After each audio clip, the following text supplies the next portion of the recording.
हंस के चोंच की क्या विशेषता है? हंस की चोंच की ये विशेषता है कि हंस को दूध और पानी एक ही बर्तन में इकट्ठा करके डाल दो, हंस दूध पी लेगा, पानी पीछे छोड़ देता है। इसका नाम विवेक है।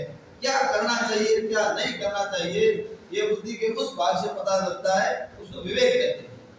क्या करना चाहिए क्या नहीं करना है, किम कर्तव्यम किम न कर्तव्यम, इसको विवेक कहते हैं। जो विवेकशील प्राणी होता है वो अच्छे काम को करता है और सफल होता है जीवन में। तो विवेक बढ़ाने के लिए अच्छे लोगों की संगति बहुत जरूरी है। और साहित्य भी पढ़ना चाहिए, बढ़िया बढ़िया किताबें आती है, उसको पढ़ो। अपने स्कूलों में, हर स्कूलों में लाइब्रेरी है, महापुरुषों की जीवनियां हैं, उसको पढ़ना चाहिए हमको। कहते हैं कि अंधकार है वहां जहाँ आदित्य नहीं, मुर्दा है वो देश जहाँ साहित्य नहीं। तो हमारे भारत जैसे देश में साहित्य की कमी नहीं है। पूरी दुनिया के अंदर सबसे अगर समृद्ध कोई साहित्य वाला देश है तो वो भारत है। और दुनिया का सबसे पहला लिखित ग्रंथ है वो ऋग्वेद है, जो भारत में हमारे ऋषियों के श्वासों से प्रकट हुआ। वेद आर्ष है, आर्ष है, वो किसी व्यक्ति विशेष ने नहीं लिखा, वो भगवान की कृपा से, ऋषियों की तपस्या से, ऋषियों की श्वासों से प्रकट हुआ। इसलिए उसको आर्ष वाक्य कहते हैं। आर्ष वाक्य वो होते हैं जिसको कोई बनाता नहीं है, सद अलंकार रूप या तय करके बनाता नहीं है, ऋषियों की श्वासों से निकलता है, उसको आर्ष वाक्य कहते हैं। तो वेद हमारे आर्ष वाक्य है। भारत जैसा समृद्ध देश है। एक कोई यूरोप का कवि था, बहुत साहित्य पढ़ रहा था, इंग्लिश के अंदर पोएट्री पढ़ रहा था। तो दूसरा एक कोई वहां का स्कॉलर था, विद्वान था, उसने कहा इनको मत पढ़ो, आप जीवन भर पढ़ते पढ़ते थक जाओगे, साहित्य का सार आपको नहीं मिलेगा, तो मुझे क्या करना चाहिए? तो उस विद्वान ने कहा कि आप भारत जाइए। कहाँ जाइए? हमारे हिंदुस्तान, भारत में आइए, आर्यावर्त में आइए, और वहां जाकर के आप तुलसीदास कालिदास नाम के महाकवि हुए। कालिदास उपमा के क्षेत्र में सबसे श्रेष्ठ कवि माने जाते हैं। कालिदास और ये तीन कवि ऐसे हैं, उनके बारे में अपनी अपनी विशेषताएं हैं। तो ऐसा कहा गया कि उपमा कालिदास के भारवे अर्थ गौरव दंडी ने पद लालित्य मागे संति प्रयोगुणा। कालिदास के समान कोई उपमा नहीं दे सकता है। तो कालिदास ने एक नाटक लिखा, बहुत ही बढ़िया नाटक लिखा, जिसका नाम था अभिज्ञान शकुंतलम। अभिज्ञान शकुंतलम। तो उस विद्वान ने कहा भारत जाओ और दुनिया के सारे साहित्य छोड़ दो, कालिदास द्वारा रचित अभिज्ञान शकुंतलम को पढ़ लो, साहित्य के नवरस आपको प्राप्त हो जाएंगे।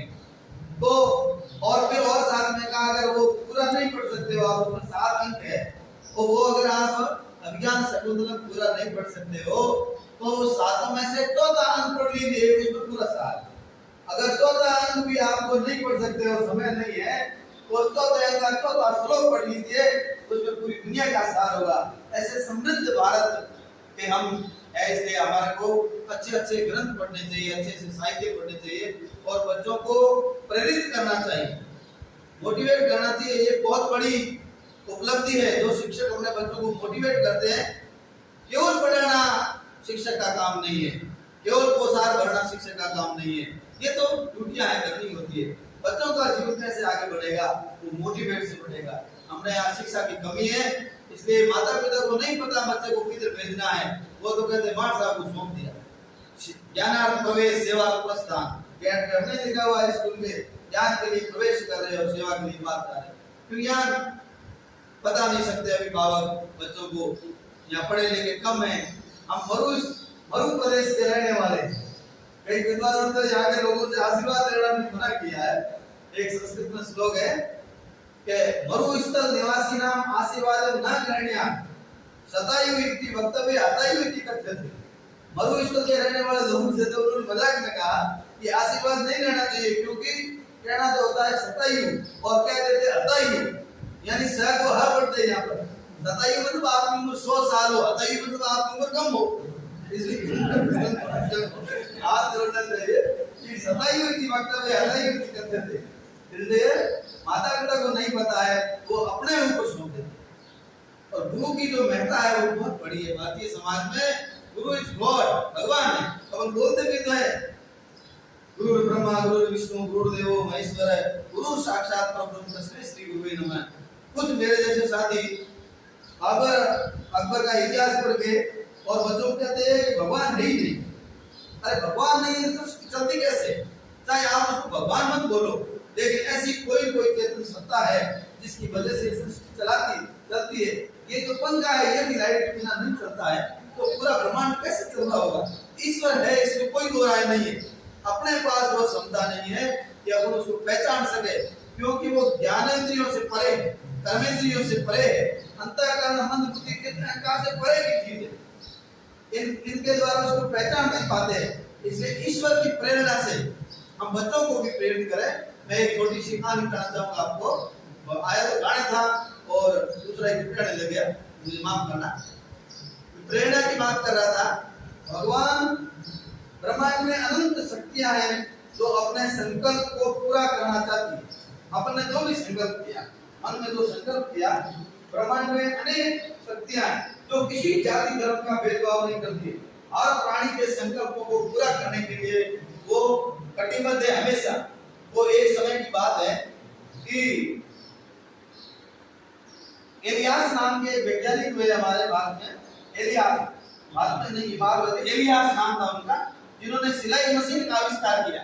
तो हुआ क्या था कि एलियास की माँ कोई सिलाई कर रही थी हाथ से, और उसके हाथ के लगे सुई से और उसमें खून आने लग गया। तो एलियास ने मन में विचार किया, मैं इतना बड़ा वैज्ञानिक हूँ और मेरी माँ के लिए और संसार की सभी माँओं के लिए, सिलाई पैसे महिलाएं करती थी पहले, तो एक ऐसी मशीन का निर्माण करूं जिससे है वो सबको फायदा मिले। तो एलियास अपने प्रयोगशाला में गए और मशीन का निर्माण करने लगे। और आपको पता है कि हाथ से जो टांका लगाते हैं उस सुई के से पीछे होता है धागा डालने के लिए। उसने भी वैसे ही किया, क्योंकि आगे तो आविष्कार हो रखा, उसका सारा लेते ही है, ऐसा डाला मशीन में, तो मशीन चलाए तो धागा निकल जाए। परेशान हो गए, रात को लगभग 2-2:30 बज गए। परेशान होकर पिता के शयन कक्ष में सोए, और सोए उस समय एक ऐसा स्वप्न आया एलियास को कि कोई आदमी आया है और एलियास की गर्दन है वो तलवार से काट रहा है। एलियास तुरंत जगा, वहां कोई आदमी था नहीं, लेकिन उन्होंने उसको गोली पी लिया। क्या पता भगवान ने तुझे कोई प्रेरणा दी है कि तू जो काम कर रहा है उसके लिए तू उसमें जाके गर्दन में छेद कर सफल हो जाएगा। एलियास रात को उठे, प्रयोगशाला में गए और सुई के आगे गर्दन में छेद किया, मशीन में लगाया, मशीन सक्षेद हो गई, जो दुनिया आज रात बना रही।